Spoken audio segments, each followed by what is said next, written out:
In this video, I'll demonstrate running Qumulo in AWS. Qumulo is a massively scalable file system. It is typically installed on appliances on-prem. If you wanted to use AWS's compute to process against a dataset on your on-prem cluster, you're able to use Qumulo's native block-level replication and move that content up to AWS running a Qumulo instance, and then have that instance serve that content out to EC2 instances using native operating system protocols like SMB or NFS. So we'll start just by taking a look at the marketplace, and we'll do a search for Qumulo.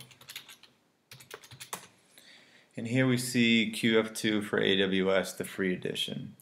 And this is a single node cluster. It's what we're going to use in our demonstration. But there is a paid for edition, and that would be a multi-node cluster that would obviously offer more performance. So I'm going to go over to our on-prem cluster, and this sits in our lab in the T5 data center in El Segundo. And I'm going to take a look at replication. As you can see here, there's already one replication job in place, and this moves content between this on-prem cluster and another on-prem cluster. What we're going to want to do is actually move content up to AWS from this on-prem cluster. So let's look at the content that we're going to move. I already have it mounted on this Linux system. It's under the directory on-prem, so we'll go over here and just do a quick listing. And as you can see, there's some dummy data in here, just some test files loaded with some text. And what we'll do to deploy the AWS cluster is run a script. It's pretty rudimentary, but it takes advantage of Qumulo's rich API and well-documented API, and as well as AWS's API. So there's several steps in the process, and we'll go through those right now. But what this demonstrates is the fact that the cluster can be online and content can be moved in a matter of minutes. So we'll initiate the script, and the very first thing that it does is leverages a CloudFormation template and creates a stack. So let's go over and take a look at that. So as you can see here, there's a create that's in progress, and essentially what's happening, or what this CloudFormation stack does, is it creates an instance, a Qumulo instance. It leverages the AMI that we were just looking at.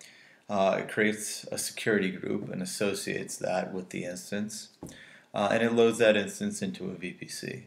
So all the steps that are required within AWS to get the Qumulo instance up and running are basically automated through this CloudFormation stack.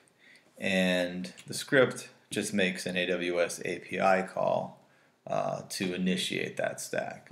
Now, what it's doing right now is waiting for completion. Once we get a completed stack, that means the instance will be up and running. We can go over to EC2 and take a look.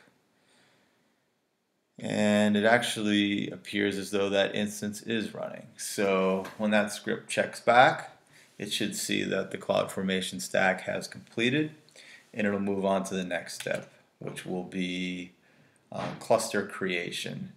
So once the instance is up and running, the Qumulo system itself still needs to boot.